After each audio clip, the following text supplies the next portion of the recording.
La madrugada del 15 de noviembre de 2019, los habitantes de Apatzingán, Michoacán, despertaron con un espectáculo que jamás olvidarían. En la plaza principal, colgando del kiosco como un trofeo de caza, se balanceaba el cuerpo desmembrado de Esteban el Tiburón Valdés, uno de los lugartenientes más temidos del cártel que controlaba la región. Pero lo que realmente helaba la sangre no era la brutalidad del acto, sino el mensaje escrito con sangre en el piso. Por mi Lupita, firmado El Toro. Durante meses, las autoridades buscaron al responsable sin encontrar ni una sola pista. ¿Quién era este toro capaz de enfrentarse solo a una organización criminal que aterrorizaba a todo Michoacán? La respuesta los dejaría sin palabras. Ricardo Martínez, un campesino de 45 años que jamás había matado ni una gallina, se había convertido en la pesadilla de los narcos de Tierra Caliente. Antes de continuar con el video, deja un comentario diciendo de dónde eres y qué hora es por allá. Y no olvides darle like si quieres conocer la historia completa de venganza más brutal que se haya registrado en Michoacán. Ricardo Martínez nació en 1974 en un rancho a las afueras de Apatzingán, en pleno corazón de Tierra Caliente michoacana. Sus manos, curtidas por décadas de trabajo bajo el sol implacable del trópico seco, conocían mejor el arado que cualquier arma. Media metro 80 de estatura, complexión robusta, forjada por años cargando costales de maíz, piel quemada por el sol y una mirada noble que reflejaba la bondad característica de la gente del campo. Su rancho, La Esperanza, era su mundo entero. 20 hectáreas de tierra fértil donde cultivaba maíz, frijol y calabaza, usando las mismas técnicas que le había enseñado su padre, don Aurelio Martínez. La propiedad familiar llevaba 3 generaciones alimentando a la región, y Ricardo se sentía orgulloso de continuar ese legado. Cada amanecer, a las 5 en punto, se levantaba para ordeñar a sus 12 vacas Holstein, alimentar a los cerdos y revisar los cultivos con la dedicación de quien ama genuinamente su tierra. El matrimonio con María Guadalupe Lupita Morales había sido la bendición más grande de su vida. Se conocieron en 1995 durante las fiestas patronales de Apatzingán, cuando Ricardo tenía 21 años y Lupita apenas 19. Ella trabajaba en la tienda de abarrotes de su tía, y él llegaba cada sábado a comprar provisiones para el rancho.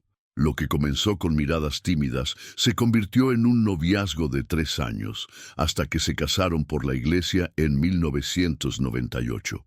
Lupita transformó la casa del rancho de una construcción austera de adobe y teja en un hogar lleno de vida.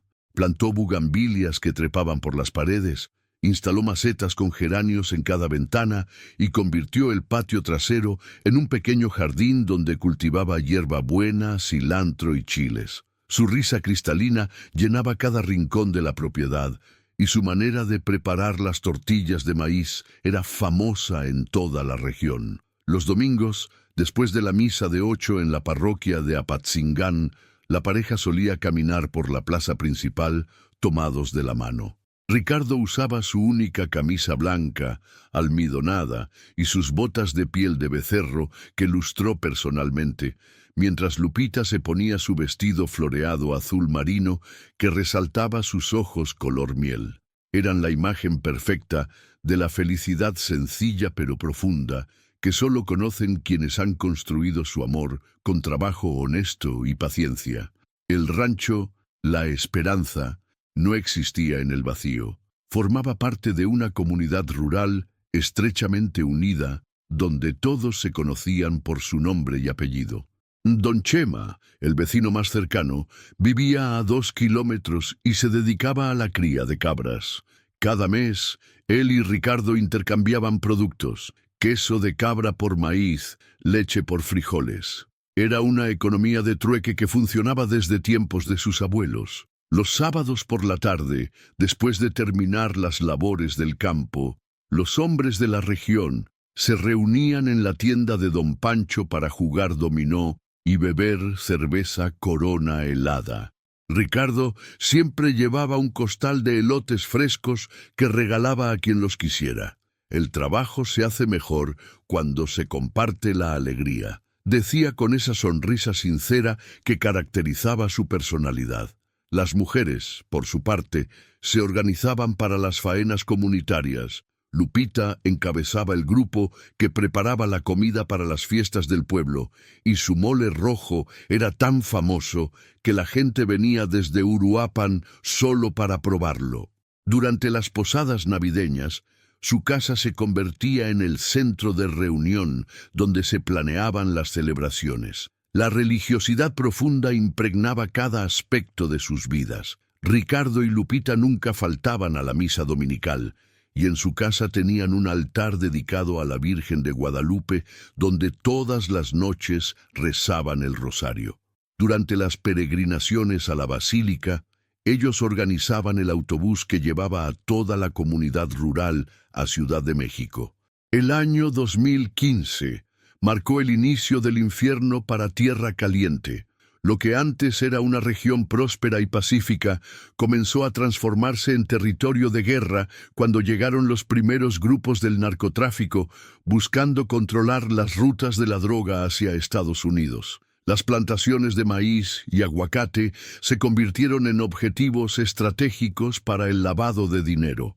Al principio, los cambios fueron sutiles. Camionetas polarizadas comenzaron a circular por los caminos rurales, donde antes solo transitaban tractores y burros. Hombres jóvenes con ropas costosas y cadenas de oro aparecieron en las cantinas del pueblo, gastando dinero que evidentemente no había salido de la agricultura. Don Pancho, el dueño de la tienda, comentaba en voz baja que algunos de estos forasteros le habían preguntado sobre los ranchos más prósperos de la zona. Ricardo notó los cambios, pero prefirió concentrarse en su trabajo. 2015 había sido un año especialmente bueno para las cosechas.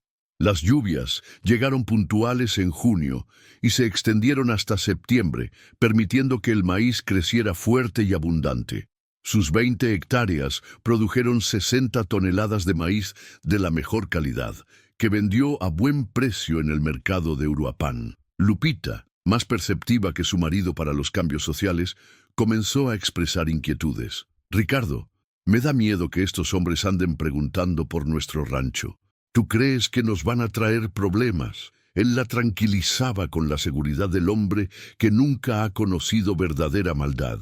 No te preocupes, Lupita. Nosotros no nos metemos con nadie y nadie se va a meter con nosotros. Octubre de 2016.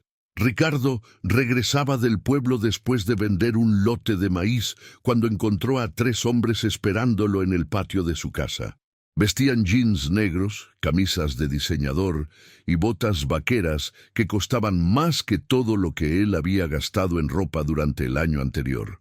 El que parecía ser el líder, un tipo de unos 30 años con cicatrices en el rostro, se presentó como el Tiburón. Oiga, don Ricardo, venimos a hacerle una propuesta que le va a convenir, dijo el Tiburón con esa sonrisa falsa que usan los depredadores para confundir a sus presas. Sabemos que usted es un hombre trabajador y respetable. Nosotros necesitamos usar sus tierras para sembrar unos productos especiales. Le vamos a pagar 10 veces lo que saca con su maíz. Ricardo sintió un escalofrío recorrer su espina dorsal. Había escuchado historias sobre estos productos especiales, plantaciones de amapola y marihuana, que los carteles establecían en propiedades rurales, convirtiendo a los campesinos honestos en cómplices del narcotráfico. Su respuesta fue firme, pero respetuosa. Señor, le agradezco la oferta, pero mi tierra es para cultivos de comida, no para otras cosas. No me interesa su propuesta. La sonrisa del Tiburón se desvaneció como niebla bajo el sol de mediodía. Sus ojos, pequeños y hundidos como los de un verdadero escualo, se endurecieron con una frialdad que helaba la sangre. Don Ricardo, creo que no me está entendiendo. Esto no es una propuesta, es una notificación. Sus tierras ya son nuestras. Usted puede colaborar por las buenas y sacar una buena lana, o por las malas y perder todo. Mire, joven, respondió Ricardo con la dignidad del hombre que nunca ha doblado las rodillas ante nadie.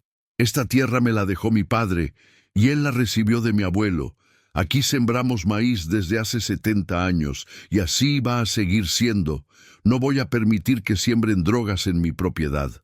El silencio que siguió fue tan tenso que hasta los grillos parecieron callar. Los otros dos matones se acercaron un paso, llevando las manos hacia las pistolas que cargaban en la cintura. Pero el tiburón los detuvo con un gesto.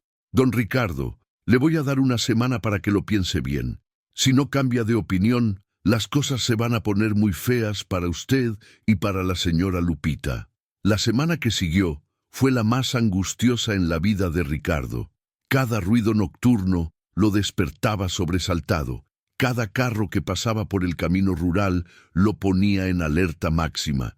Lupita intentaba mantener la normalidad, preparando los alimentos y atendiendo a los animales, pero su alegría característica había sido reemplazada por una preocupación constante que se reflejaba en sus ojos. El séptimo día llegó la respuesta. Ricardo despertó para encontrar que 10 de sus vacas habían amanecido muertas en el corral.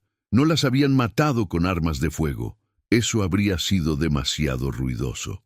Las habían envenenado con una sustancia que las hizo sufrir durante horas antes de morir. El mensaje era claro: podemos llegar hasta tu propiedad cuando queramos y destruir todo lo que amas. Pero la verdadera pesadilla comenzó 3 días después. Lupita había ido temprano al pueblo para comprar medicinas para los animales supervivientes cuando una camioneta Toyota Hilux negra la interceptó en el camino. 3 hombres armados la obligaron a subir mientras ella gritaba el nombre de su esposo. Don Chema, que regresaba de revisar sus cabras, fue testigo del secuestro, pero no pudo hacer nada, excepto correr al rancho para avisar a Ricardo. Cuando Ricardo recibió la noticia, su mundo se desplomó como casa de naipes. La mujer que había sido su compañera durante 21 años, su razón de vivir, su luz en la oscuridad, había sido arrancada de su lado por estos criminales. Por primera vez en su vida, el hombre pacífico que nunca había levantado la mano, ni siquiera contra los perros callejeros, sintió una furia homicida correr por sus venas como veneno. Sin perder tiempo, saltó a su vieja camioneta Ford del 85 y se dirigió al pueblo para buscar ayuda. Primero fue a la comandancia de policía municipal, donde el comandante Pérez lo recibió con la expresión de quien ya conoce el final de la historia. Don Ricardo, usted sabe cómo están las cosas por aquí. Esa gente es muy peligrosa y nosotros no tenemos recursos para enfrentarlos. Lo mejor es que coopere con ellos. La respuesta del comandante no lo sorprendió. Todos sabían que la policía local estaba completamente infiltrada por el narco. Su siguiente parada fue la parroquia, donde el padre Martínez lo recibió con genuina preocupación. Ricardo, hijo, vamos a rezar por Lupita y vamos a pedir a la comunidad que ore por su liberación. Pero por favor, no hagas nada que puedas lamentar después. Esa noche, Ricardo no durmió ni un minuto. Caminó por su casa vacía como un fantasma, viendo a Lupita en cada rincón. En la cocina donde preparaba las tortillas cantando, en el jardín donde regaba sus flores al atardecer, en la sala donde se sentaban a ver las telenovelas después de cenar. El silencio era tan profundo que le dolía en los oídos. Al amanecer del segundo día, su teléfono celular, un Nokia básico que solo usaba para emergencias, sonó con un mensaje de texto. Don Ricardo, su esposa está bien. Si quiere verla viva, venga solo al Cerro de la Cruz a las 8 de la noche. Traiga los papeles de su rancho y esté dispuesto a firmar. El Cerro de la Cruz era una elevación rocosa a 5 kilómetros del pueblo, coronada por una cruz de concreto que había sido erigida durante las misiones religiosas de los años 50. Durante el día era un lugar de peregrinación, donde las familias iban a hacer picnics, pero de noche se convertía en territorio de nadie, donde los criminales ajustaban cuentas sin testigos. Ricardo pasó el día preparándose para lo que podría ser su último acto como hombre libre. Escribió una carta explicando la situación y la dejó en la mesa de la cocina. Se bañó, se puso su mejor ropa, el traje azul marino que había usado en su boda, y colocó una foto de Lupita en el bolsillo de su camisa sobre el corazón. A las 7:30 de la noche condujo su camioneta por el sendero pedregoso que subía al cerro. Sus manos temblaban ligeramente sobre el volante, no de miedo, sino de la adrenalina que produce la desesperación absoluta. Durante el trayecto, recordó cada momento de felicidad vivido con Lupita, su primer beso bajo el árbol de mango del rancho, la noche de bodas cuando bailaron hasta el amanecer, las mañanas de domingo cuando ella le preparaba chilaquiles con extra salsa, porque sabía que le gustaban picosos. En la cima del cerro lo esperaban 4 hombres armados y 2 camionetas. El tiburón estaba recargado contra una de ellas, fumando un cigarro con la tranquilidad del depredador que sabe que ya ganó la partida. A unos metros, atada a la cruz de concreto con cuerdas y con la boca sellada con cinta adhesiva, estaba Lupita. Cuando Ricardo bajó de su camioneta, pudo ver el estado en que se encontraba su esposa.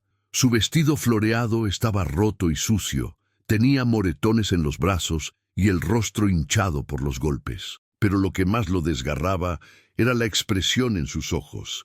No había miedo, sino una disculpa silenciosa, como si se sintiera culpable de haber sido la causa de esta pesadilla. «Buenas noches, don Ricardo», dijo el tiburón con esa sonrisa burlona que ya conocía. «Como ve, doña Lupita está bien, un poco maltratada, pero viva. Ahora hablemos de negocios. ¿Trajo los papeles de su propiedad?» Ricardo sacó los documentos de la bolsa de lona que llevaba consigo. Las escrituras del rancho, certificados de propiedad, documentos del registro público. Toda una vida de trabajo honesto reducida a un montón de papeles. «Aquí están. Ahora libere a mi esposa». «No tan rápido, don Ricardo. Primero tiene que firmar la cesión de derechos. Y además, me temo que su esposa se portó muy mal durante estos 2 días. Trató de escaparse 2 veces y le faltó el respeto a mis muchachos. Eso requiere una disculpa». Lo que siguió fue la humillación más brutal que un hombre puede sufrir. Obligaron a Ricardo a ver mientras el tiburón y 2 de sus sicarios violaron a Lupita una y otra vez, hasta que ella perdió el conocimiento.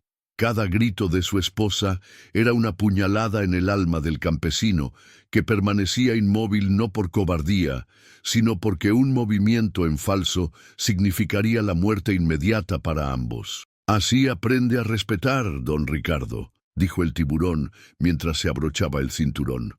«Ahora firme los papeles y váyase. Su esposa se queda con nosotros unos días más para asegurar que no haga tonterías». Ricardo firmó los documentos con manos temblorosas, sabiendo que estaba entregando no solo su propiedad, sino toda su vida anterior. Cuando terminó, el tiburón tomó los papeles y los revisó con la minuciosidad de un abogado. «Perfecto, don Ricardo. Ahora retírese y no vuelva por aquí. Si lo volvemos a ver rondando, su esposa va a sufrir mucho más». «¿Cuándo me la van a devolver?», preguntó Ricardo con la voz quebrada. «Cuando se nos hinchen los huevos, don Ricardo. Cuando se nos hinchen los huevos». El descenso del cerro fue la caminata más larga de su vida. Cada paso lo alejaba de Lupita y lo acercaba a una realidad que ya no tenía sentido. Durante los siguientes 3 días, permaneció en su casa esperando una llamada, una noticia, cualquier señal de que su esposa seguía viva. La noticia llegó el 4.º día a través de don Chema, quien había escuchado los rumores en el pueblo. Habían encontrado el cuerpo de Lupita en una barranca a 20 kilómetros de Apatzingán. Había sido torturada durante días antes de morir. Los forenses determinaron que la causa oficial de muerte fue asfixia, pero su cuerpo mostraba signos de violencia sexual extrema y múltiples heridas de arma blanca. Cuando Ricardo identificó el cadáver en la morgue del Hospital General, algo se rompió para siempre en su interior. El hombre bondadoso que había dedicado su vida a cultivar la tierra y amar a su esposa murió en ese momento. Lo que salió de la morgue era algo diferente, algo que aún tenía la apariencia de Ricardo Martínez, pero que en su interior albergaba una oscuridad absoluta. El funeral de María Guadalupe Morales de Martínez fue el evento más concurrido en la historia de Apatzingán. Más de 500 personas se congregaron en la parroquia de San José para despedir a la mujer que había sido el alma de la comunidad rural.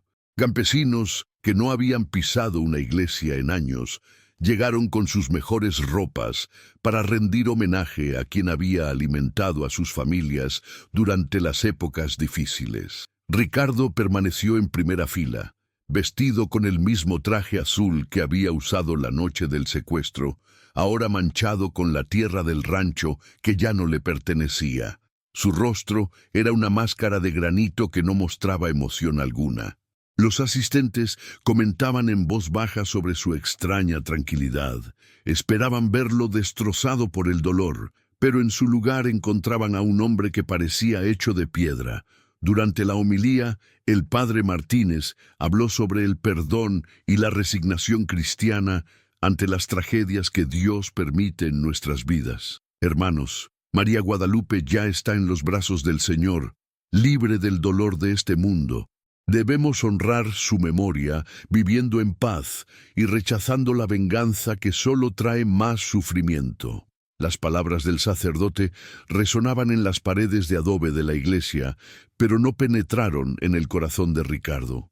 Mientras los demás lloraban y consolaban, él observaba los rostros de los asistentes, grabando en su memoria cada expresión de dolor genuino y cada muestra de hipocresía. Sabía que entre estos dolientes había personas que conocían la identidad de los asesinos, pero que nunca hablarían por miedo.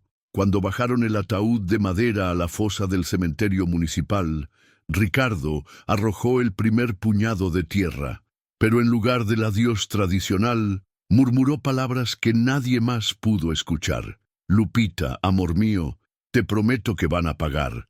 Todos y cada uno de ellos van a pagar por lo que te hicieron. Cuando Ricardo recibió la noticia, su mundo se desplomó como casa de naipes. La mujer, que había sido su compañera durante 21 años, su razón de vivir, su luz en la oscuridad, había sido arrancada de su lado por estos criminales. Por primera vez en su vida, el hombre pacífico, que nunca había levantado la mano, ni siquiera contra los perros callejeros, sintió una furia homicida correr por sus venas como veneno. Sin perder tiempo, saltó a su vieja camioneta Ford del 85 y se dirigió al pueblo para buscar ayuda. Primero fue a la comandancia de policía municipal, donde el comandante Pérez lo recibió con la expresión de quien ya conoce el final de la historia. Don Ricardo, usted sabe cómo están las cosas por aquí. Esa gente es muy peligrosa y nosotros no tenemos recursos para enfrentarlos. Lo mejor es que coopere con ellos. La respuesta del comandante no lo sorprendió. Todos sabían que la policía local estaba completamente infiltrada por el narco. Su siguiente parada fue la parroquia, donde el padre Martínez lo recibió con genuina preocupación.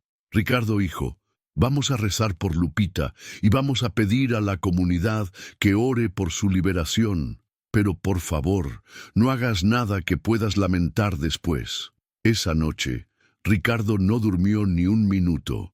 Caminó por su casa vacía como un fantasma, viendo a Lupita en cada rincón, en la cocina donde preparaba las tortillas cantando, en el jardín donde regaba sus flores al atardecer, en la sala donde se sentaban a ver las telenovelas después de cenar. El silencio era tan profundo que le dolía en los oídos. El intercambio fatal. Al amanecer del segundo día, su teléfono celular, un Nokia básico que solo usaba para emergencias, sonó con un mensaje de texto. Don Ricardo, su esposa está bien.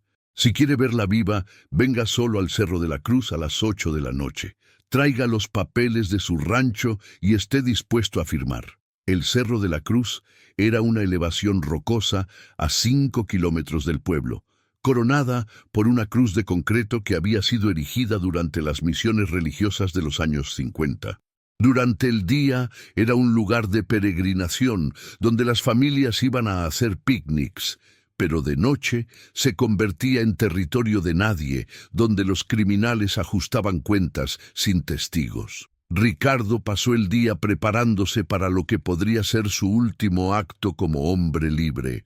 Escribió una carta explicando la situación y la dejó en la mesa de la cocina. Se bañó, se puso su mejor ropa, el traje azul marino que había usado en su boda, y colocó una foto de Lupita en el bolsillo de su camisa sobre el corazón.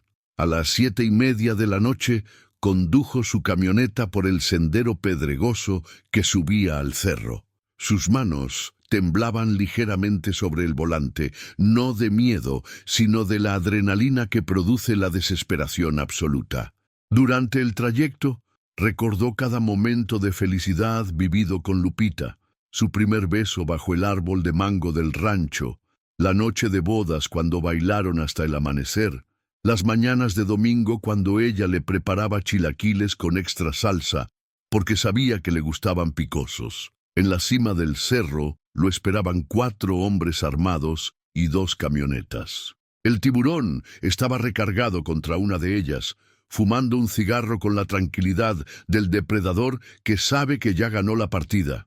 A unos metros, atada a la cruz de concreto, con cuerdas y con la boca sellada con cinta adhesiva, estaba Lupita. La humillación suprema. Cuando Ricardo bajó de su camioneta, pudo ver el estado en que se encontraba su esposa. Su vestido floreado estaba roto y sucio, tenía moretones en los brazos y el rostro hinchado por los golpes. Pero lo que más lo desgarraba era la expresión en sus ojos. No había miedo, sino una disculpa silenciosa, como si se sintiera culpable de haber sido la causa de esta pesadilla. «Buenas noches, don Ricardo», dijo el tiburón con esa sonrisa burlona que ya conocía. «Como ve, doña Lupita está bien, un poco maltratada, pero viva. Ahora hablemos de negocios. ¿Trajo los papeles de su propiedad?» Ricardo sacó los documentos de la bolsa de lona que llevaba consigo, las escrituras del rancho, certificados de propiedad, documentos del registro público, toda una vida de trabajo honesto, reducida a un montón de papeles. «Aquí están. Ahora libere a mi esposa». «No tan rápido, don Ricardo. Primero tiene que firmar la cesión de derechos. Y además, me temo que su esposa se portó muy mal durante estos 2 días. Trató de escaparse 2 veces y le faltó el respeto a mis muchachos. Eso requiere una disculpa». Lo que siguió fue la humillación más brutal que un hombre puede sufrir. Obligaron a Ricardo a ver mientras el tiburón y 2 de sus sicarios violaron a Lupita una y otra vez, hasta que ella perdió el conocimiento. Cada grito de su esposa era una puñalada en el alma del campesino, que permanecía inmóvil no por cobardía, sino porque un movimiento en falso significaría la muerte inmediata para ambos. «Así aprende a respetar, don Ricardo», dijo el tiburón mientras se abrochaba el cinturón. «Ahora firme los papeles y váyase. Su esposa se queda con nosotros unos días más para asegurar que no haga tonterías». El momento de la transformación. Ricardo firmó los documentos con manos temblorosas, sabiendo que estaba entregando no solo su propiedad, sino toda su vida anterior. Cuando terminó, el tiburón tomó los papeles y los revisó con la minuciosidad de un abogado. «Perfecto, don Ricardo. Ahora retírese y no vuelva por aquí. Si lo volvemos a ver rondando, su esposa va a sufrir mucho más». «¿Cuándo me la van a devolver?», preguntó Ricardo con la voz quebrada. «Cuando se nos hinchen los huevos, don Ricardo. Cuando se nos hinchen los huevos». El descenso del cerro fue la caminata más larga de su vida. Cada paso lo alejaba de Lupita y lo acercaba a una realidad que ya no tenía sentido. Durante los siguientes 3 días, permaneció en su casa esperando una llamada, una noticia, cualquier señal de que su esposa seguía viva. La noticia llegó el 4.º día a través de don Chema, quien había escuchado los rumores en el pueblo. Habían encontrado el cuerpo de Lupita en una barranca a 20 kilómetros de Apatzingán. Había sido torturada durante días antes de morir. Los forenses determinaron que la causa oficial de muerte fue asfixia, pero su cuerpo mostraba signos de violencia sexual extrema y múltiples heridas de arma blanca. Cuando Ricardo identificó el cadáver en la morgue del Hospital General, algo se rompió para siempre en su interior. El hombre bondadoso que había dedicado su vida a cultivar la tierra y amar a su esposa, murió en ese momento. Lo que salió de la morgue era algo diferente, algo que aún tenía la apariencia de Ricardo Martínez, pero que en su interior albergaba una oscuridad absoluta. Acto segundo. Transformación. El funeral que cambió todo. El funeral de María Guadalupe Morales de Martínez fue el evento más concurrido en la historia de Apatzingán. Más de 500 personas se congregaron en la parroquia de San José para despedir a la mujer que había sido el alma de la comunidad rural. Campesinos que no habían pisado una iglesia en años llegaron con sus mejores ropas para rendir homenaje a quien había alimentado a sus familias durante las épocas difíciles. Ricardo permaneció en primera fila, vestido con el mismo traje azul que había usado la noche del secuestro, ahora manchado con la tierra del rancho que ya no le pertenecía. Su rostro era una máscara de granito que no mostraba emoción alguna. Los asistentes comentaban en voz baja sobre su extraña tranquilidad. Esperaban verlo destrozado por el dolor, pero en su lugar encontraban a un hombre que parecía hecho de piedra. Durante la homilía, el padre Martínez habló sobre el perdón y la resignación cristiana ante las tragedias que Dios permite en nuestras vidas. Hermanos, María Guadalupe ya está en los brazos del Señor, libre del dolor de este mundo. Debemos honrar su memoria, viviendo en paz y rechazando la venganza que solo trae más sufrimiento. Las palabras del sacerdote resonaban en las paredes de adobe de la iglesia, pero no penetraron en el corazón de Ricardo. Mientras los demás lloraban y consolaban, él observaba los rostros de los asistentes, grabando en su memoria cada expresión de dolor genuino y cada muestra de hipocresía. Sabía que entre estos dolientes había personas que conocían la identidad de los asesinos, pero que nunca hablarían por miedo. Cuando bajaron el ataúd de madera a la fosa del cementerio municipal, Ricardo arrojó el primer puñado de tierra, pero en lugar del adiós tradicional, murmuró palabras que nadie más pudo escuchar. Lupita, amor mío, te prometo que van a pagar. Todos y cada uno de ellos van a pagar por lo que te hicieron. La investigación silenciosa. Los días que siguieron al funeral, Ricardo se convirtió en un fantasma. Vendió los pocos bienes que le quedaban, la camioneta, las herramientas, los animales supervivientes, y se mudó a un cuarto de azotea en el centro de Apatzingán que rentaba por 1,500 pesos al mes. Sus antiguos vecinos pensaban que había caído en una depresión profunda y que pronto saldría del pueblo para empezar una nueva vida en otro lado. No podían estar más equivocados. Ricardo había comenzado la investigación más meticulosa que jamás se había realizado en Michoacán sobre las actividades de un cártel. Durante el día trabajaba como albañil en obras de construcción menores, empleos que le permitían moverse por todo el pueblo y sus alrededores sin llamar la atención. Durante la noche se convertía en un espía. Su primera fuente de información fue doña Carmen, la lavandera que trabajaba para varias familias del pueblo, incluyendo algunas que tenían vínculos con el narcotráfico. Las mujeres que lavan ropa escuchan conversaciones que los hombres jamás imaginarían que salen de sus casas. A cambio de ayudarle con los trabajos más pesados, doña Carmen le contaba lo que había escuchado. Nombres, direcciones, rutinas, conflictos internos. El tiburón vive en la casa azul de la calle Morelos, le confió una noche mientras colgaban sábanas en el tendedero. Pero casi nunca duerme ahí. Tiene 3 casas más, una en cada colonia, y nunca sabes dónde va a pasar la noche. Es muy desconfiado ese cabrón. Ricardo absorbía cada detalle como una esponja. Comenzó a llevar un cuaderno escolar donde registraba patrones de comportamiento, horarios, asociados, vehículos utilizados. Su letra, antes descuidada como la de cualquier campesino con educación básica, se volvió meticulosa y ordenada. Cada página de ese cuaderno representaba una pieza del rompecabezas que estaba armando para destruir a los asesinos de su esposa. Después de 2 meses de observación, Ricardo había identificado a los principales miembros de la célula que controlaba a Patzingán. Además del tiburón, estaban el flaco Hernández, el gordo Valdés, hermano del tiburón, el chino López y una docena de sicarios menores. También había mapeado sus propiedades, sus rutas de escape, sus puntos de reunión y sus debilidades individuales. Pero tener información no era suficiente. Ricardo necesitaba convertirse en algo que nunca había sido: un depredador. Durante las noches comenzó a entrenar su cuerpo con una disciplina que rayaba en la obsesión.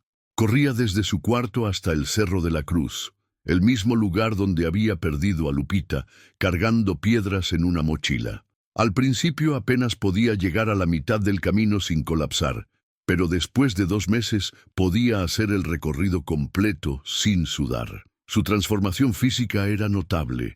Los años de trabajo en el campo le habían dado una base sólida, pero ahora su cuerpo se estaba convirtiendo en una máquina de combate. Perdió la grasa acumulada en el abdomen. Sus músculos se definieron como cuerdas de acero y sus reflejos se agudizaron hasta niveles felinos. Don Chema, que lo visitaba ocasionalmente, comentaba preocupado: «Ricardo, hermano, te estás viendo muy flaco. ¿Estás comiendo bien?». Pero Ricardo no estaba adelgazando por falta de comida. Se estaba forjando como una espada en el fuego de la venganza. Conseguir armamento en Michoacán no era difícil para quien sabía dónde buscar. El problema de Ricardo era que él no conocía ese mundo. Sin embargo, su trabajo como albañil lo puso en contacto con personajes que nunca habría conocido en su vida anterior de campesino. Fue el Tuerto Sandoval, un exmilitar convertido en pequeño contrabandista, quien le vendió su primera pistola. Se trataba de una Glock 19, usada, que había sido robada de un convoy militar 2 años antes. Ricardo pagó 8,000 pesos por el arma y otros 2,000 por 50 cartuchos de munición. «Oye, Ricardo», le dijo el tuerto mientras le explicaba el funcionamiento básico de la pistola, «esta chingadera no es un juguete. Si la vas a usar, más te vale que sepas lo que estás haciendo». «¿Para qué la quieres?». «Para protegerme», respondió Ricardo con la frialdad que ya caracterizaba su nueva personalidad. «En estos tiempos, un hombre solo no puede andar desarmado». El tuerto lo miró con suspicacia. Conocía esa mirada. La había visto en los ojos de soldados que regresaban de combate con sed de sangre. «Nada más ten cuidado, hermano. La venganza es un plato que se come frío, pero puede intoxicarte si no sabes prepararlo bien». Las montañas que rodean a Patzingán se convirtieron en el campo de entrenamiento de Ricardo. Cada madrugada, antes de ir a trabajar, subía a las cuevas abandonadas que habían servido como refugio a los cristeros durante la guerra de los años 20. Ahí, en la soledad absoluta, aprendió a disparar con una precisión que habría envidiado cualquier sicario profesional. Al principio, sus manos temblaban tanto que no podía acertar ni a un árbol a 5 metros de distancia. Pero la disciplina que había desarrollado trabajando la tierra se aplicó ahora al manejo de las armas. Practicaba el desenfunde cientos de veces hasta que el movimiento se volvió automático. Aprendió a desarmar y limpiar la pistola con los ojos cerrados. Memorizó el peso exacto del arma cargada y vacía. Sus métodos de entrenamiento eran rudimentarios pero efectivos. Usaba latas de comida como blancos móviles, colgándolas de ramas para que se movieran con el viento. Practicaba tiro nocturno usando solo la luz de la luna. Desarrolló ejercicios para mejorar su puntería bajo estrés, disparando después de correr o hacer flexiones hasta el agotamiento. Después de 3 meses, Ricardo había desarrollado habilidades que lo convertían en un francotirador letal. Podía acertar a un blanco del tamaño de una moneda a 50 metros de distancia, incluso en condiciones adversas de luz o clima. Más importante aún, había perdido por completo el miedo natural que cualquier persona normal siente al manejar armas letales. El 23 de marzo de 2017, Ricardo decidió que había llegado el momento de comenzar su cacería. Su primera víctima sería el Chino López, el sicario que había participado en la violación de Lupita, pero que ocupaba el escalón más bajo en la jerarquía criminal. Era una elección estratégica, eliminar primero a los peces pequeños para sembrar pánico y obligar a los grandes a cometer errores. El chino tenía una rutina predecible. Cada jueves por la noche visitaba el burdel Las Flores del Campo, en las afueras del pueblo, donde se quedaba hasta la madrugada con una prostituta llamada Yasmín. Ricardo había observado este patrón durante 6 semanas consecutivas, cronometrando incluso los minutos que tardaba en llegar desde la cantina El Ranchero hasta el prostíbulo. La noche elegida para el ataque era especialmente oscura, luna nueva y cielo nublado que prometía lluvia. Ricardo se posicionó en un terreno baldío a 200 metros del burdel, camuflado entre los matorrales con ropa oscura y el rostro pintado con lodo. Había estudiado cada centímetro de ese terreno durante semanas, identificando las mejores posiciones de tiro y las rutas de escape. El chino salió del burdel a las 2:47 am, tambaleándose ligeramente por el alcohol. Subió a su Tsuru verde y encendió el motor. Ricardo esperó hasta que el carro pasara frente a su posición, apuntó cuidadosamente al torso del conductor y disparó 3 veces en sucesión rápida.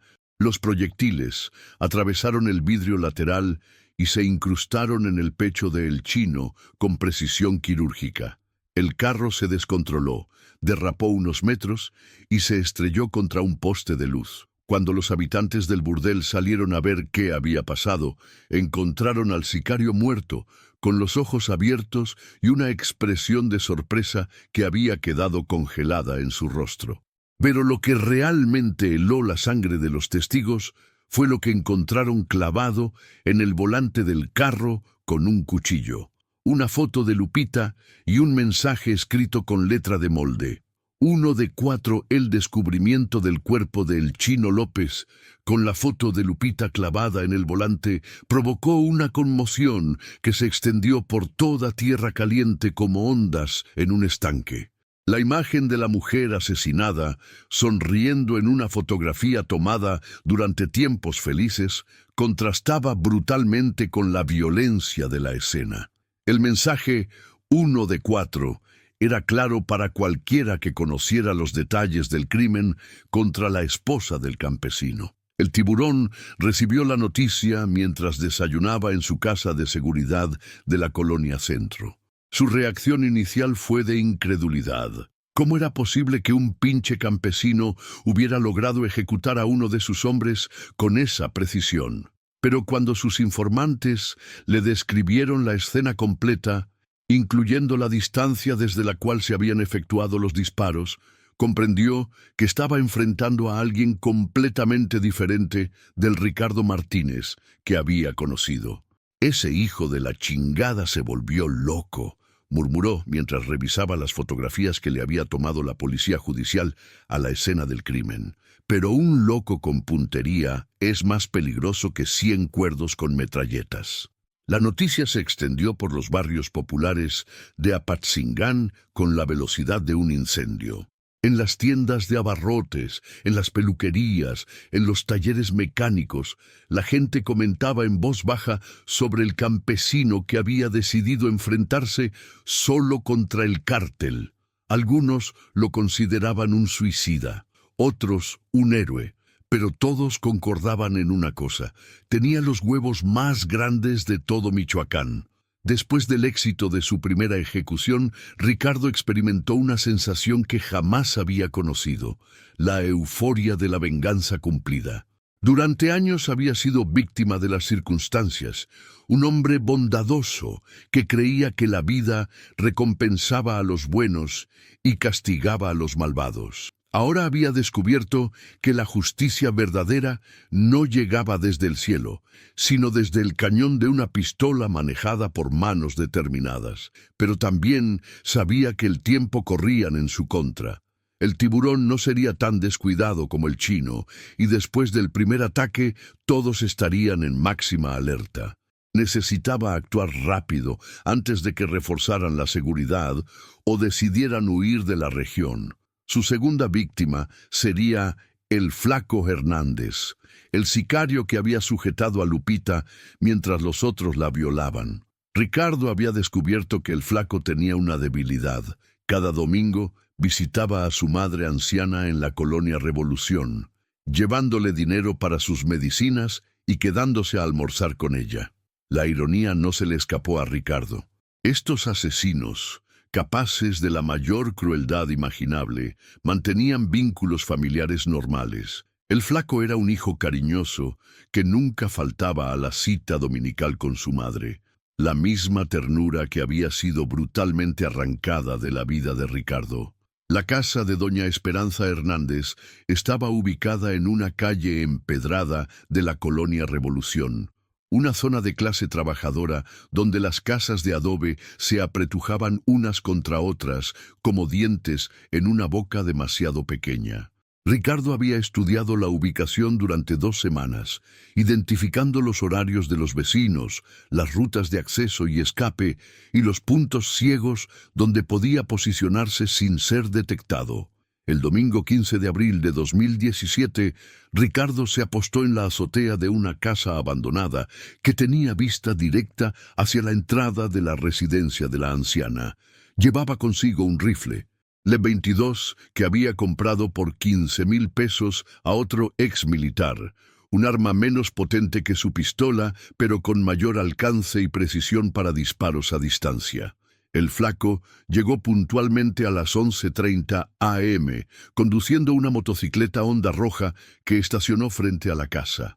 Era un hombre alto y delgado, de ahí su apodo, con tatuajes visibles en los brazos y el cuello rapado al estilo sicario.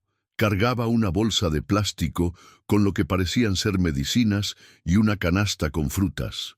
Ricardo lo observó a través de la mira telescópica del rifle, estudiando sus movimientos con la paciencia del cazador experimentado. Podría haberlo matado en el momento en que se bajó de la motocicleta, pero había algo en la escena que lo perturbó.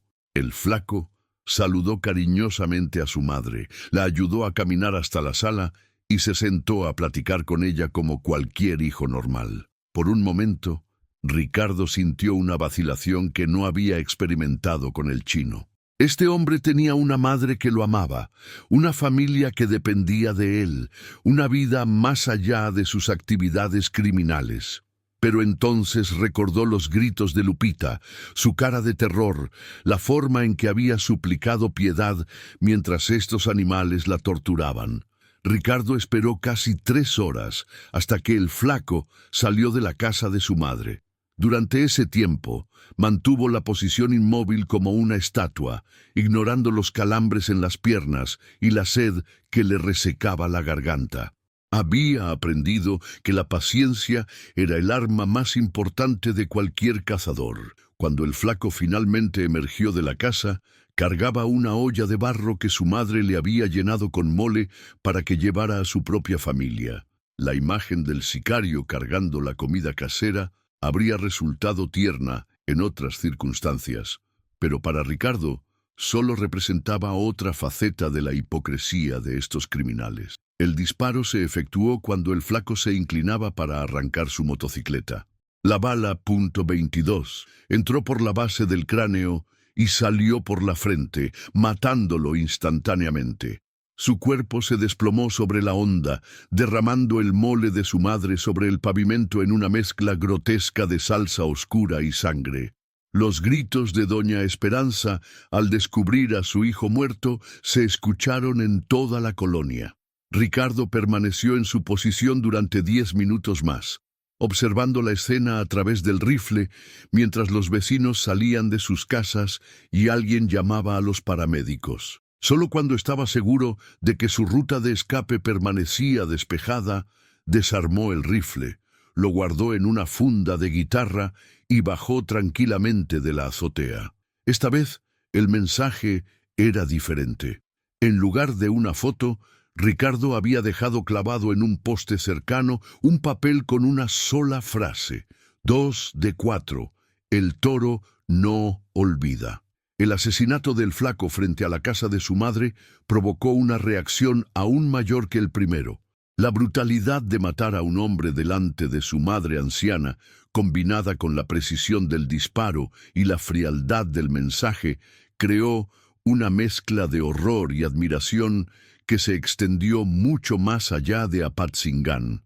En las redes sociales comenzaron a aparecer memes y comentarios sobre el toro de Michoacán, el campesino que había decidido hacer justicia por su propia mano.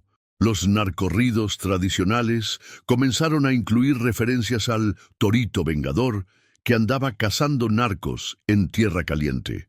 Algunos lo pintaban como un héroe popular, otros como un vigilante peligroso, pero todos reconocían que había logrado algo que ni el ejército ni la policía habían conseguido: poner nervioso al cártel. El tiburón, por su parte, había perdido ya toda compostura. En una junta con sus lugartenientes supervivientes, gritó durante media hora sobre la incompetencia de sus hombres y la urgencia de encontrar al pinche campesino loco antes de que siguiera decimando a la organización. Ese cabrón nos está haciendo quedar como pendejos frente a toda la gente, vociferaba mientras paseaba nerviosamente por la habitación. Si no lo paramos pronto, todos los campesinos de la región van a pensar que pueden levantarse contra nosotros. La orden que giró fue clara: encontrar a Ricardo Martínez y traerlo vivo para que pudiera ser torturado públicamente como ejemplo para cualquier otro que pensara en seguir su camino. Mientras el cártel lo buscaba desesperadamente, Ricardo había completado su transformación física y mental. Los 6 meses de entrenamiento intensivo habían esculpido su cuerpo como nunca antes. Pesaba 15 kilos menos que antes de la muerte de Lupita, pero su masa muscular había aumentado considerablemente. Sus movimientos tenían ahora la fluidez felina del depredador nato, pero el cambio más notable estaba en sus ojos. La mirada bondadosa y confiada del campesino había sido reemplazada por algo mucho más inquietante: la frialdad absoluta del matador profesional. Quienes lo conocían desde niño y se lo encontraban casualmente en la calle, comentaban que ya no parecía la misma persona. «Es como si Ricardo hubiera muerto junto con Lupita», le comentó don Chema al padre Martínez durante una conversación en la sacristía. «El que anda por ahí ya es otra cosa, algo que da miedo nada más de verlo». El sacerdote, preocupado por la deriva violenta que había tomado la situación, había intentado en varias ocasiones acercarse a Ricardo para ofrecerle consejo espiritual. Pero todas sus tentativas habían fracasado. El antiguo campesino parecía haberse vuelto impermeable a cualquier consideración moral o religiosa. El gordo Valdés era hermano menor del tiburón y su mano derecha en todas las operaciones. A diferencia de los sicarios anteriores, el gordo era un criminal inteligente y cauteloso que rara vez se exponía innecesariamente. Después de los 2 asesinatos previos, había reforzado significativamente su seguridad personal y modificado todas sus rutinas. Ricardo sabía que eliminar a El Gordo sería mucho más difícil que a los anteriores. Este objetivo requería un enfoque completamente diferente. No podría depender de emboscadas simples o rutinas predecibles. Necesitaba pensar como El Gordo, anticipar sus movimientos y encontrar la única vulnerabilidad en una armadura que parecía impenetrable. La oportunidad llegó de una fuente inesperada. La información proporcionada por Yasmín, la prostituta que había sido novia del Chino López.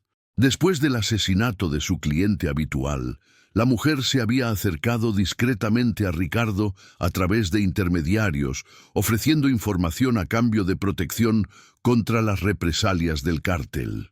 El gordo tiene un vicio que ni su hermano conoce.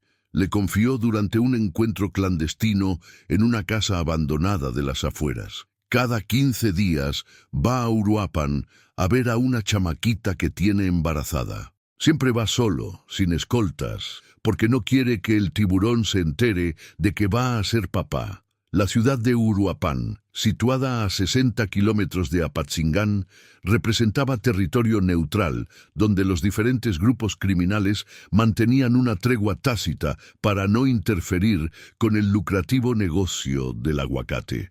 Para el gordo era el lugar perfecto para mantener en secreto su relación con Brenda, una joven de 19 años que trabajaba en una estética y que estaba embarazada de 6 meses. Ricardo pasó una semana completa en Uruapan, estudiando la ciudad y localizando la estética donde trabajaba Brenda.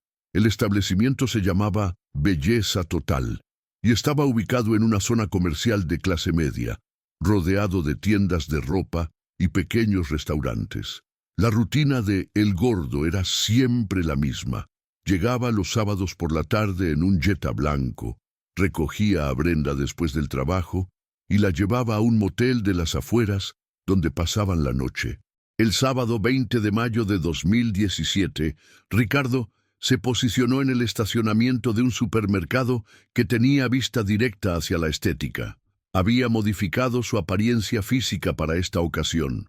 Se había dejado crecer el bigote, usaba lentes oscuros y vestía ropa de oficinista que lo hacía pasar completamente desapercibido entre los compradores del fin de semana. El gordo llegó puntualmente a las 6:30 p.m., tal como Yasmín había predicho. Era un hombre corpulento de unos 40 años, con barriga prominente y brazos tatuados, que se movía con la arrogancia característica de quienes están acostumbrados a inspirar miedo. Ricardo lo observó salir del carro y entrar a la estética con una sonrisa en el rostro, la expresión de un hombre que está a punto de ver a la mujer que ama. Ricardo siguió el Jetta a distancia prudente, mientras el gordo y Brenda se dirigían al motel Los Pinos, un establecimiento de mala muerte en las afueras de Uruapan que rentaba habitaciones por horas. El lugar estaba rodeado por terrenos baldíos y construcciones abandonadas, lo que lo convertía en el escenario perfecto para una emboscada. En lugar de atacar inmediatamente, Ricardo decidió esperar hasta que la pareja saliera del motel. Su instinto le decía que el gordo estaría más relajado y vulnerable después del encuentro íntimo, con la guardia baja y la atención concentrada en despedirse de su novia embarazada. La espera se prolongó durante casi 4 horas. Ricardo permaneció oculto entre los matorrales de un lote baldío, inmóvil como un lagarto esperando el momento perfecto para atacar a su presa. Durante ese tiempo, repasó mentalmente cada aspecto del plan, la posición exacta donde efectuaría el disparo, la ruta de escape que había memorizado durante la tarde, las contingencias en caso de que algo saliera mal. Cuando el gordo finalmente salió del motel, tenía el aspecto relajado del hombre satisfecho. Caminó lentamente hacia su carro mientras se despedía de Brenda con besos y caricias. La muchacha, con el vientre prominente del embarazo, lloraba suavemente porque no sabía cuándo lo volvería a ver. El momento llegó, cuando el gordo se inclinó para entrar al Jetta. Ricardo, posicionado a 40 metros de distancia, tenía un ángulo perfecto hacia el torso de su objetivo. La pistola Glock, que ya era como una extensión de su mano después de meses de práctica, se alzó con movimiento fluido y preciso. El primer disparo atravesó el vidrio trasero del carro e impactó en la espalda de El Gordo, quien se desplomó inmediatamente. Brenda comenzó a gritar mientras veía a su novio convulsionarse en el asiento del conductor. Ricardo efectuó 2 disparos más para asegurar la muerte, ambos certeros al centro de masa. Pero esta vez, Ricardo no se conformó con dejar un mensaje escrito. Se acercó al carro, ignorando los gritos histéricos de Brenda, y extrajo un cuchillo de carnicero que había llevado específicamente para esta ocasión. Con movimientos precisos y brutales, comenzó a desmembrar el cadáver de El Gordo, mientras la joven embarazada contemplaba horrorizada la escena. «Dile a El Tiburón que esto es por Lupita», le dijo a Brenda con voz calmada, mientras colocaba la cabeza cercenada de El Gordo en el asiento del pasajero. «Dile que el toro ya viene por él». Las fotografías de la escena del crimen en Uruapan circularon por WhatsApp y redes sociales con la velocidad de un virus. La imagen de El Gordo decapitado en su carro, con su novia embarazada cubierta de sangre y gritando de horror, se convirtió en el símbolo del nivel de violencia al que había llegado la guerra personal de Ricardo contra el cártel. Los medios de comunicación locales no se atrevieron a publicar las imágenes, pero los rumores se extendieron por toda Tierra Caliente como pólvora. La gente comentaba en voz baja sobre el campesino, que se había convertido en algo más salvaje que los propios narcos, alguien capaz de una brutalidad que superaba incluso la de los sicarios profesionales. El Tiburón, cuando recibió las noticias de la muerte de su hermano, experimentó por primera vez en su vida criminal algo que no conocía: miedo genuino. No era el miedo táctico que sentía ante operativos policiales o guerras con otros cárteles, sino terror puro ante un enemigo que parecía estar completamente fuera de control. «Este hijo de puta ya no es humano», le dijo a sus lugartenientes supervivientes durante una reunión de emergencia. «Mató a mi hermano como si fuera un animal. Tenemos que encontrarlo antes de que nos termine de chingar a todos». La organización criminal movilizó todos sus recursos para localizar a Ricardo. Ofrecieron recompensas de 500,000 pesos por información que condujera a su captura. Sobornaron policías para que participaran en la búsqueda y enviaron sicarios de otros estados para reforzar la cacería. Pero Ricardo parecía haberse vuelto invisible. Sus años de conocimiento íntimo del terreno michoacano, combinados con su nueva astucia de depredador, lo convertían en un fantasma imposible de rastrear. Se movía por la sierra usando senderos que solo conocían los viejos arrieros. Dormía en cuevas que habían servido de refugio a los cristeros y obtenía provisiones a través de una red de simpatizantes que lo veían como un justiciero popular. La presión sobre el Tiburón aumentaba día a día.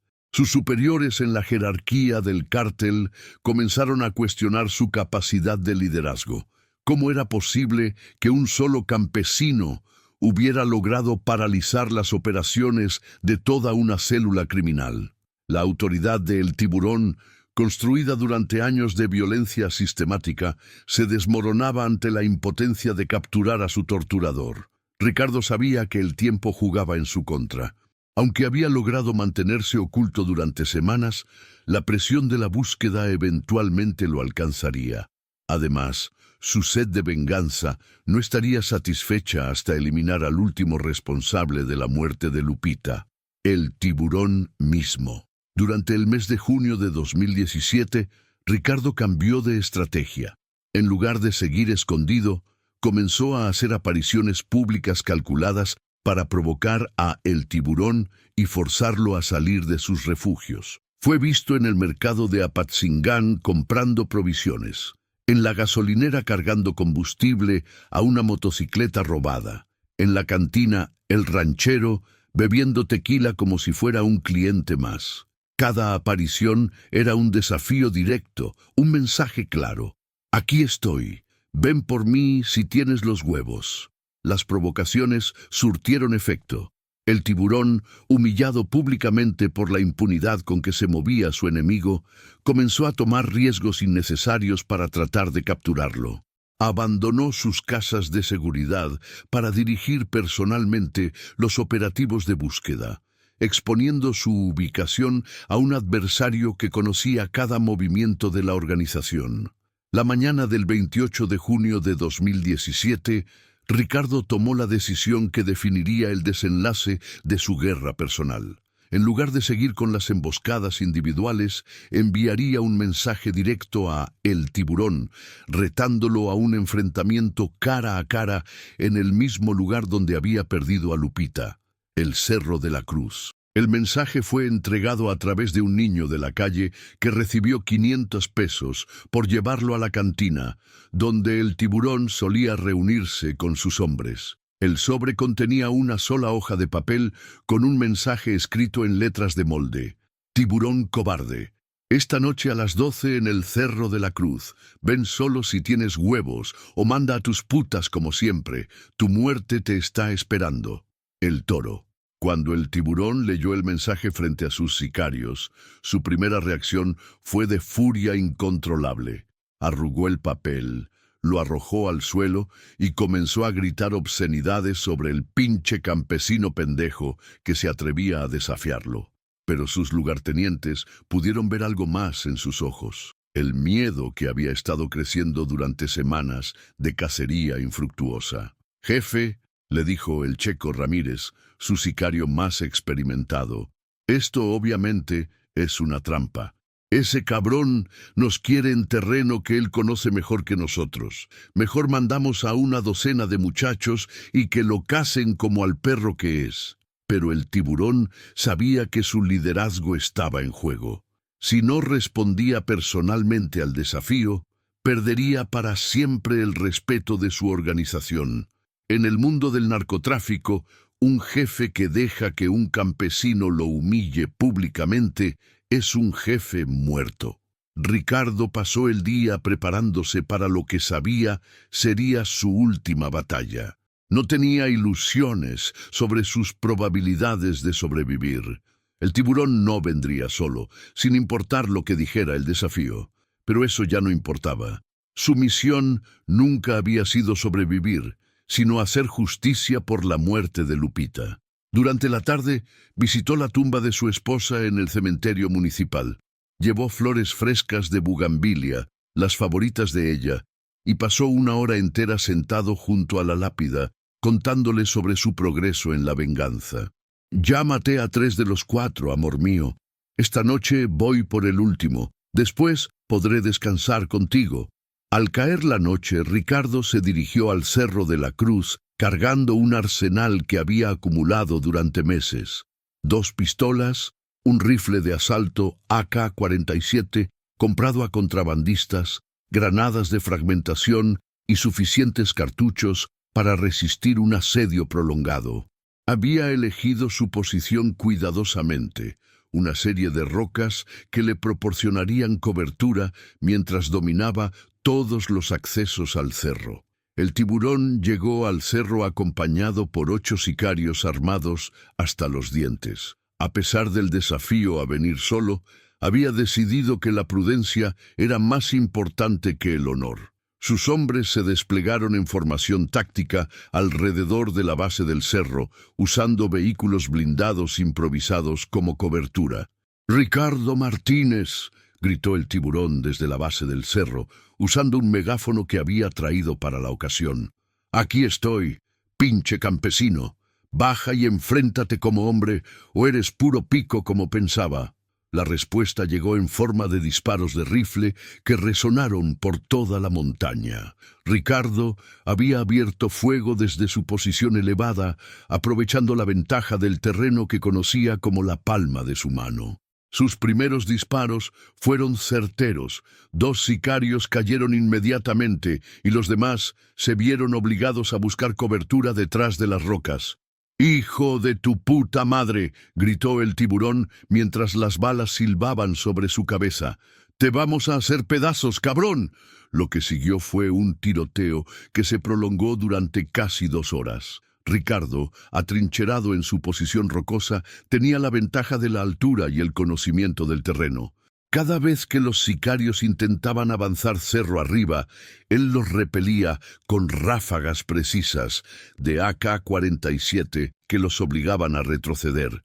Pero el tiburón tenía números superiores y equipo mejor. Sus hombres comenzaron a flanquear la posición de Ricardo, usando senderos alternativos que habían identificado durante las horas de luz. Lentamente, metódicamente, fueron cerrando el cerco alrededor del campesino convertido en guerrero. Durante una pausa en los disparos, el tiburón volvió a usar el megáfono.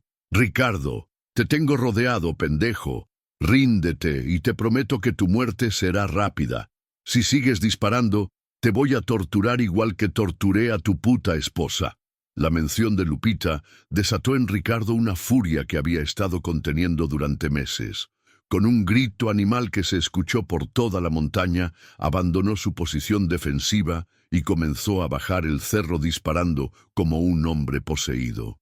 Su objetivo ya no era sobrevivir, era llegar hasta el tiburón y matarlo con sus propias manos. Ricardo logró abrirse paso entre los sicarios, usando una combinación de puntería letal y pura agresividad suicida. 2 hombres más cayeron bajo sus disparos antes de que finalmente quedara frente a frente con el tiburón en la base del cerro.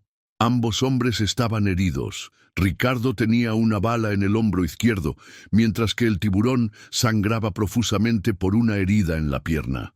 «Aquí estamos, pinche tiburón», dijo Ricardo con voz ronca por los gritos de batalla. «Tú y yo, como debió ser desde el principio». El tiburón, a pesar de su herida, mantuvo la sonrisa cruel que había sido su marca personal durante años de terrorizar a la población. «Vas a morir igual que tu esposa, campesino de mierda», llorando y suplicando piedad. Los 2 hombres se enzarzaron en una lucha cuerpo a cuerpo que fue más salvaje que cualquier cosa vista en Michoacán. Ricardo luchaba con la fuerza sobrehumana que da la venganza absoluta, mientras el tiburón peleaba con la desesperación del depredador acorralado. Se golpearon con piedras, se mordieron, se arañaron como animales rabiosos. El final llegó cuando Ricardo logró arrebatar el cuchillo que el tiburón llevaba en el cinturón. Con un movimiento que había ensayado mentalmente durante meses, lo clavó en el abdomen de su enemigo y comenzó a abrirlo desde el esternón hasta la pelvis, tal como había hecho con el gordo en Uruapan. «Esto es por Lupita, hijo de puta», susurró mientras el tiburón se desangraba lentamente entre convulsiones de agonía. «Cada corte es por cada lágrima que hiciste derramar a mi esposa». El proceso de desmembramiento duró casi 20 minutos. Ricardo trabajó con la precisión de un carnicero experimentado, separando cada extremidad, cada órgano, cada pedazo de carne, como si estuviera destazando una res para el mercado. Los gritos del tiburón se fueron apagando gradualmente hasta convertirse en gemidos apenas audibles. Cuando terminó, Ricardo se sentó junto a los restos de su enemigo y extrajo la fotografía de Lupita que siempre llevaba en el bolsillo de la camisa. «Ya está, amor mío», murmuró mientras besaba la imagen. «Ya pagaron todos. Ahora podemos descansar juntos». Los sicarios supervivientes, aterrorizados por la brutalidad que habían presenciado, huyeron del cerro sin siquiera recoger los cuerpos de sus compañeros caídos. La noticia del enfrentamiento se extendió por toda Michoacán antes del amanecer, llevada por los ecos de los disparos que habían despertado a medio Apatzingán. Cuando las autoridades finalmente llegaron al Cerro de la Cruz, encontraron una escena que superaba cualquier pesadilla. Los restos del tiburón estaban dispuestos como una ofrenda ritual alrededor de la cruz de concreto, mientras que los cadáveres de sus sicarios formaban un círculo perfecto en la base del cerro. Pero de Ricardo Martínez no encontraron ni rastro. Había desaparecido como un fantasma, llevándose consigo solo la fotografía de Lupita y las heridas de una batalla que había cobrado un precio terrible en su cuerpo y su alma. Durante los siguientes meses, las autoridades federales organizaron la búsqueda más intensa en la historia de Michoacán. Helicópteros militares peinaron cada centímetro de la sierra. Equipos de rastreo siguieron huellas hasta cuevas profundas.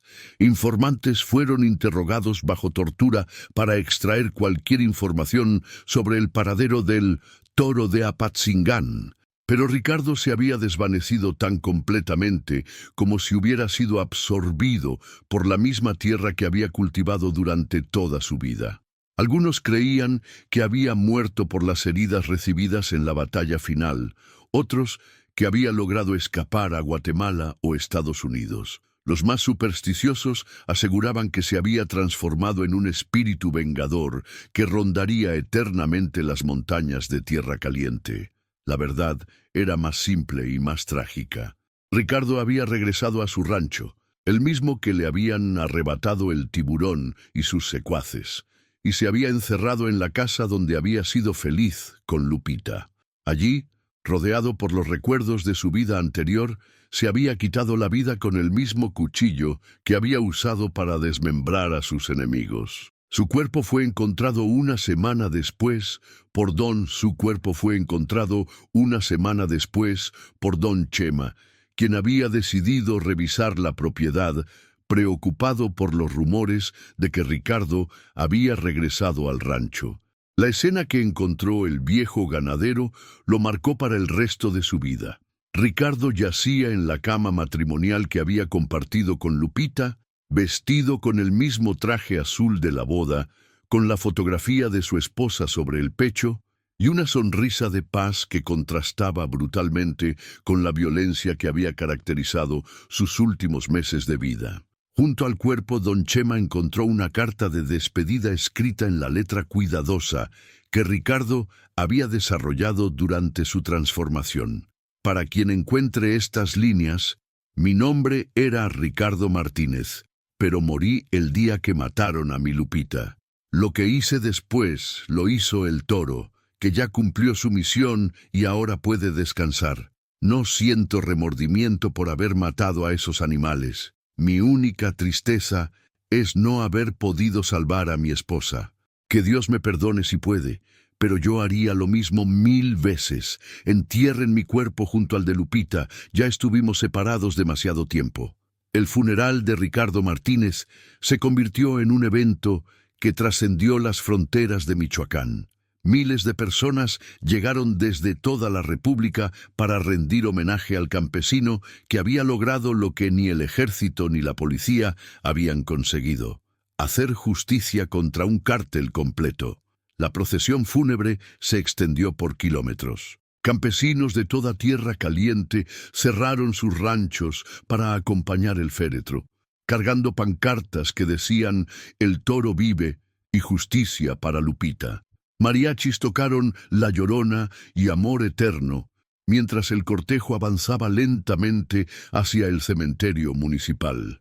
Las autoridades intentaron mantener un perfil bajo durante la ceremonia, conscientes de que cualquier interferencia podría desatar disturbios. El gobernador de Michoacán incluso emitió un comunicado expresando comprensión por el dolor que llevó al señor Martínez a tomar la justicia por su propia mano, aunque no podemos endosar la violencia como método para resolver conflictos. El padre Martínez, quien había intentado infructuosamente disuadir a Ricardo de su camino de venganza, ofició la misa de cuerpo presente con lágrimas en los ojos. En su homilía habló sobre la transformación de un hombre bueno en instrumento de justicia divina. Ricardo Martínez era un hijo de Dios que amaba la tierra y a su esposa más que a su propia vida. Cuando le arrebataron todo lo que amaba, se convirtió en la espada del Señor para castigar a los malvados. En los meses que siguieron a la muerte de Ricardo, su historia se convirtió en leyenda por todo México. Los narcorridos comenzaron a incluir versos sobre el toro de Michoacán, pintándolo como un héroe popular que había vengado no solo a su esposa, sino a todas las víctimas del narcotráfico en Tierra Caliente.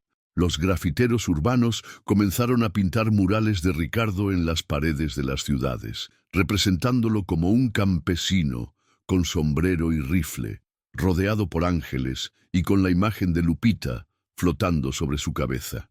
En las redes sociales, su historia se compartía millones de veces con hashtags como Justicia para Lupita y Tash el Toro Vive. Pero el impacto más profundo se sintió en las comunidades rurales de Michoacán, donde la figura de Ricardo se convirtió en símbolo de resistencia contra la impunidad. Otros campesinos comenzaron a organizarse en grupos de autodefensa, inspirados por el ejemplo del hombre que había decidido que era mejor morir luchando que vivir humillado. Don Chema, convertido en guardián no oficial de la memoria de Ricardo, recibía visitantes de toda la República que venían a conocer el rancho donde había vivido el Vengador. La gente viene buscando inspiración, comentaba mientras les mostraba la casa donde Ricardo había planeado su guerra personal. Quieren creer que todavía es posible que los buenos le ganen a los malos. El rancho La Esperanza se convirtió espontáneamente en un lugar de peregrinación. Las autoridades intentaron inicialmente cerrar el acceso, pero la presión popular los obligó a permitir las visitas. Miles de personas llegaban cada mes para dejar flores, veladoras y cartas dirigidas a Ricardo y Lupita. La casa donde la pareja había sido feliz se llenó de exvotos y fotografías dejadas por familias que habían perdido seres queridos a manos del narcotráfico. Madres que buscaban a hijos desaparecidos, viudas de policías asesinados, comerciantes extorsionados. Todos encontraban en la historia de Ricardo una esperanza de que la justicia, aunque tardía, eventualmente llegaría. Don Chema instaló un pequeño altar en la sala principal, con fotografías de Ricardo y Lupita, rodeadas por flores frescas que los visitantes traían constantemente. Es curioso, reflexionaba mientras mantenía el lugar. Ricardo siempre fue un hombre de fe, pero nunca pensé que se convertiría en santo para tanta gente. La Iglesia Católica mantuvo una posición ambigua respecto al culto popular que se desarrolló alrededor de Ricardo. Oficialmente, no podían aprobar la veneración de alguien que había cometido homicidios múltiples, pero tampoco podían ignorar la devoción genuina de miles de fieles que veían en él a un instrumento de justicia divina. La historia de Ricardo inspiró una ola de violencia vengativa en todo México. Durante el año siguiente a su muerte, se registraron al menos 30 casos de ciudadanos comunes que intentaron emular su ejemplo, atacando a criminales locales con métodos similares. En Sinaloa, un pescador llamado Jesús Moreno mató a tiros a 3 miembros del cártel que habían asesinado a su hijo. En Tamaulipas, una maestra de primaria envenenó a los sicarios que habían violado a su hija adolescente. En Guerrero, un comerciante organizó una milicia ciudadana que ejecutó a más de 20 extorsionadores en un periodo de 6 meses. Las autoridades comenzaron a referirse a estos casos como síndrome del toro, reconociendo que la historia de Ricardo había desatado una epidemia de justicia por propia mano que amenazaba con desestabilizar el frágil equilibrio entre criminales y ciudadanos. El fenómeno llegó incluso a Estados Unidos, donde inmigrantes mexicanos comenzaron a formar grupos de vengadores para proteger a sus comunidades de pandillas locales. Sin embargo, muy pocos de estos imitadores lograron el éxito de Ricardo. La mayoría fueron capturados o asesinados antes de completar su venganza, demostrando que la combinación de conocimiento del terreno, preparación meticulosa y determinación absoluta que había caracterizado al Toro de Michoacán era prácticamente imposible de replicar.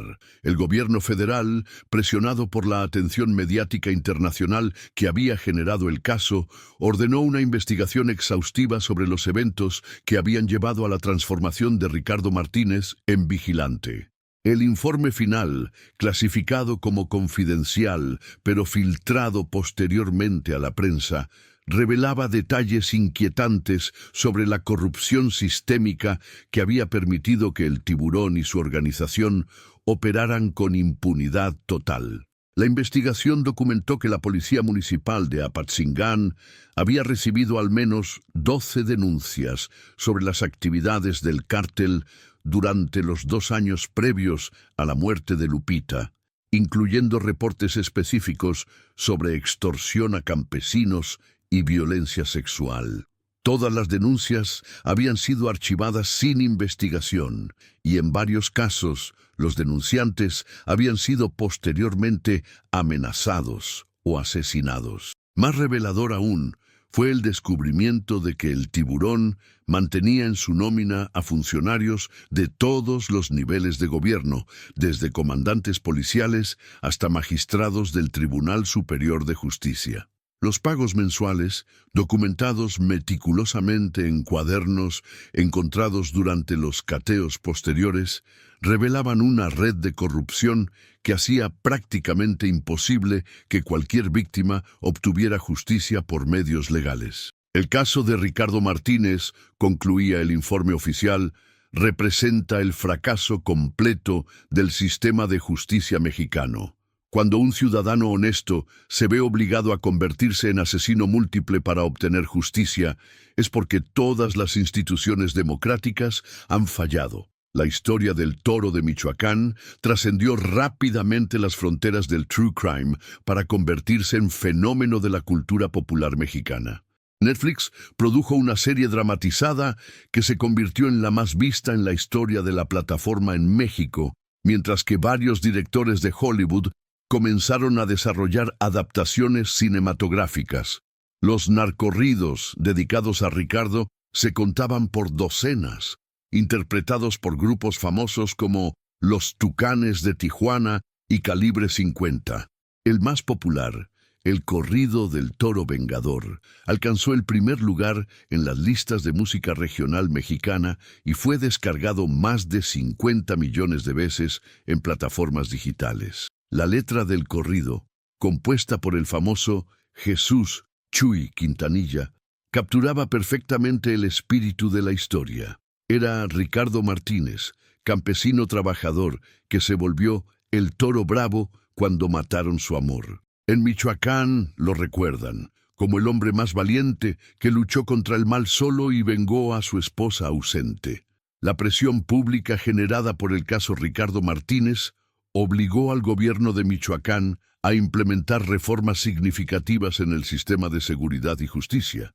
Se creó una fiscalía especial para atender crímenes contra campesinos, se depuró la policía municipal de Apatzingán y se estableció un programa de protección para víctimas de extorsión rural. Sin embargo, muchos observadores señalaron que estos cambios llegaron demasiado tarde y fueron insuficientes para abordar las causas estructurales que habían permitido la tragedia. Ricardo Martínez no debería haberse convertido en héroe, comentó el analista político Sergio Aguayo, porque en una sociedad que funciona correctamente nunca habría tenido que tomar la justicia por su propia mano. Los grupos de derechos humanos mantuvieron una posición compleja respecto al legado de Ricardo. Mientras condenaban la violencia que había empleado, reconocían que su caso exponía las fallas fundamentales del sistema de justicia mexicano. No podemos aplaudir el asesinato, declaró la directora de la Comisión Mexicana de Defensa y Promoción de los Derechos Humanos. Pero tampoco podemos ignorar que Ricardo Martínez hizo lo que el Estado mexicano se negó a hacer, proteger a su familia. En sus últimas semanas de vida, después de completar su venganza, Ricardo había experimentado una paz que no conocía desde la muerte de Lupita. Los testimonios de quienes lo vieron durante esos días finales describían a un hombre que había encontrado finalmente el descanso después de meses de tormento interior. Don Chema recordaba su última conversación con Ricardo, apenas 2 días antes de encontrar su cuerpo. Me dijo que ya no podía dormir en ningún otro lugar que no fuera la cama donde había sido feliz con Lupita. que los fantasmas de los que había matado no lo perseguían, pero que el fantasma de su esposa lo llamaba constantemente para que fuera a reunirse con ella. La decisión de Ricardo de quitarse la vida no había sido impulsiva. Entre sus pertenencias se encontraron cartas escritas durante varias semanas, todas dirigidas a Lupita, donde describía detalladamente cada una de sus venganzas y expresaba su anhelo de reunirse con ella en la muerte. «Mi amor», decía una de las cartas fechada 3 días antes de su muerte, «ya terminé todo lo que tenía que hacer en este mundo. Maté a los 4 hijos de puta que te lastimaron, y ahora solo quiero ir a donde tú estés. No puedo seguir viviendo sin escuchar tu risa, sin oler tus flores, sin sentir tus manos en las mías». Cada año, el 28 de junio, aniversario de la batalla final en el Cerro de la Cruz, miles de personas se congregan en Apatzingán para conmemorar la memoria de Ricardo y Lupita. La celebración ha evolucionado hasta convertirse en una festividad popular no oficial que las autoridades toleran por la imposibilidad de prohibirla. Los asistentes llegan desde toda la República, cargando fotografías de seres queridos perdidos por la violencia, flores para los altares improvisados y veladoras que mantienen encendidas durante toda la noche. Los comerciantes locales venden playeras con la imagen de Ricardo, estatuillas religiosas con su figura y copias de la carta de despedida que dejó antes de morir.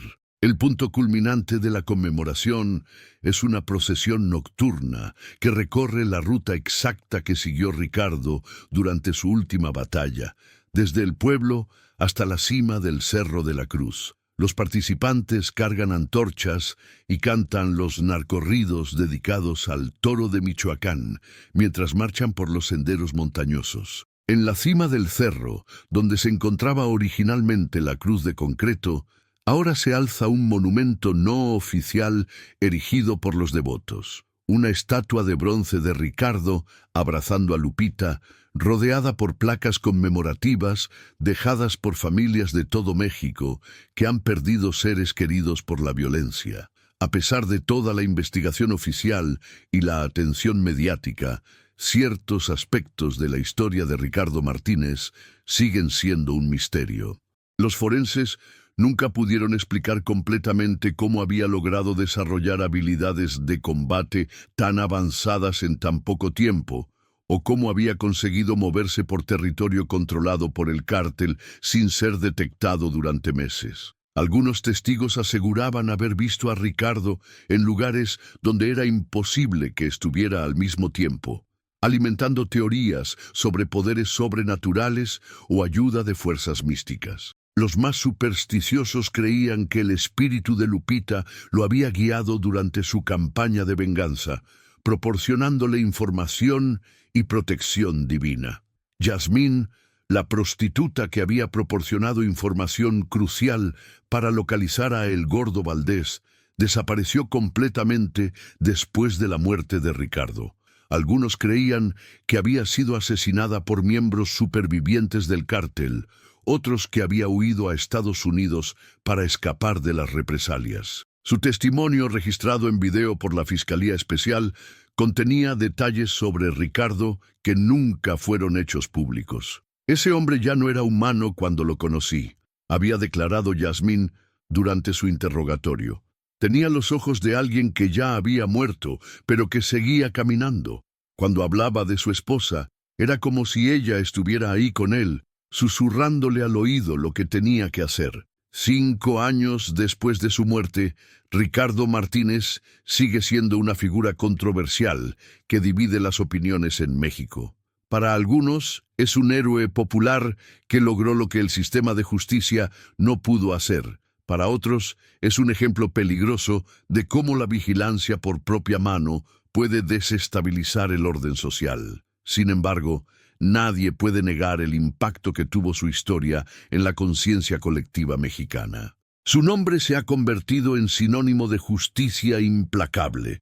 Su ejemplo ha inspirado cambios legislativos y su memoria sigue alimentando la esperanza de millones de víctimas que buscan justicia en un país donde la impunidad es la norma. En el rancho La Esperanza, don Chema mantiene vivo el recuerdo de su vecino y amigo, recibiendo visitantes de todo el mundo que llegan para conocer la historia del campesino que se convirtió en leyenda. La gente pregunta si Ricardo hizo lo correcto. Reflexiona el viejo ganadero mientras riega las bugambilias que Lupita plantó hace tanto tiempo. Yo les digo que Ricardo hizo lo único que podía hacer y que Dios lo tenga en su gloria, junto con su Lupita.